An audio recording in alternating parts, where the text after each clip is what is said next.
Now the question number 14. Please listen carefully.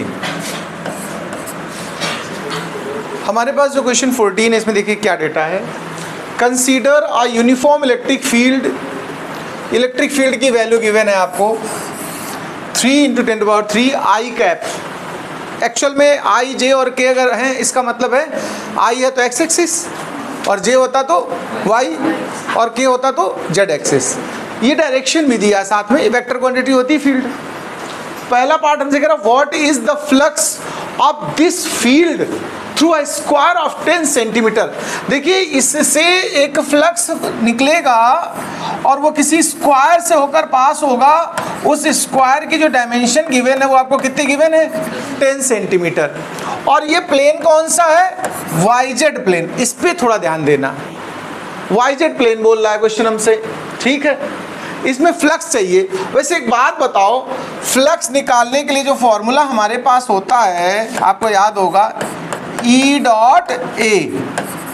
पीछे मैंने आपको सिखाया गॉस थ्योरम में या इंटीग्रेशन सिंबल होता था तो डॉट डी ए होता था. अच्छा E डॉट ए अगर हमको E पता हो वेक्टर फॉर्म में और A पता हो वेक्टर फॉर्म में तो हम डॉट प्रोडक्ट करके निकाल सकते हैं. फ्लक्स की नहीं बताओ. हमारे पास E तो है. देखो E है वो भी किस डायरेक्शन में है आई कैप. हम एरिया और निकालना चाहते हैं. देखो अगर हम एरिया निकाल दें एरिया वेक्टर यानी तो स्क्वायर का एरिया तो सब लोग जानते हो 10 × 10. देखो 100 सेंटीमीटर स्क्वायर आ रहा. बाद में इसको बदल देंगे हम लोग. बट डायरेक्शन सुनिए ये कौन सा प्लेन क्वेश्चन बोल रहा है वाईजेड.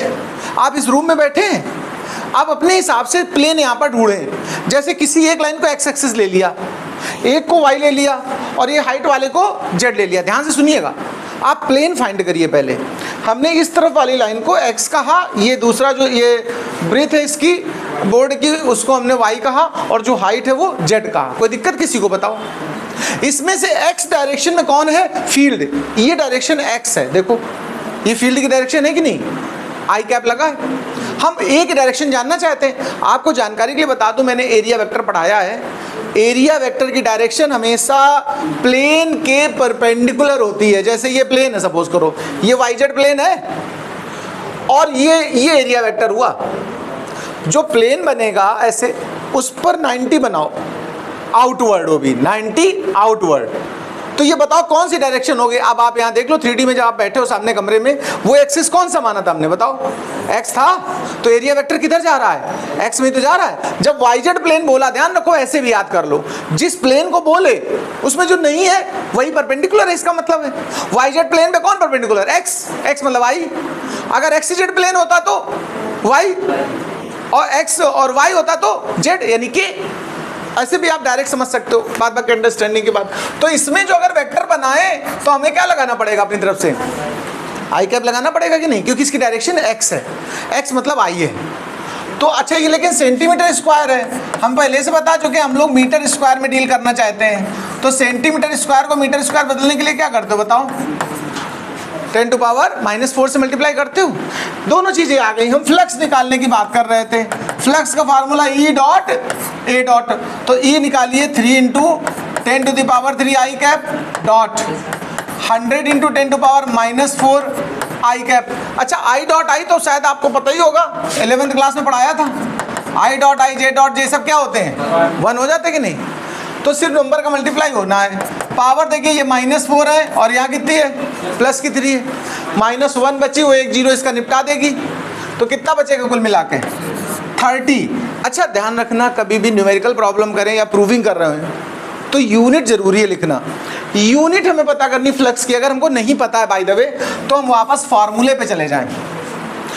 इलेक्ट्रिक फील्ड की यूनिट होती है न्यूटन पर कूलम्ब और एरिया की मीटर स्क्वायर. तो जब हम यहाँ रिजल्ट निकालेंगे तो न्यूटन मीटर स्क्वायर पर कूलम्ब. ये हमारा फर्स्ट पार्ट हुआ है. अभी हमारा क्या हुआ ये फर्स्ट पार्ट हुआ. इसमें देखिए 2 पार्ट में हमारे पास क्वेश्चन है. बी पार्ट क्या कह रहा है उस पर बात करते हैं जरा. What is the flux through the same square. Square यही लेना है तुम्हें यानी एरिया नहीं बदल रहा है. एरिया सेम रहेगा.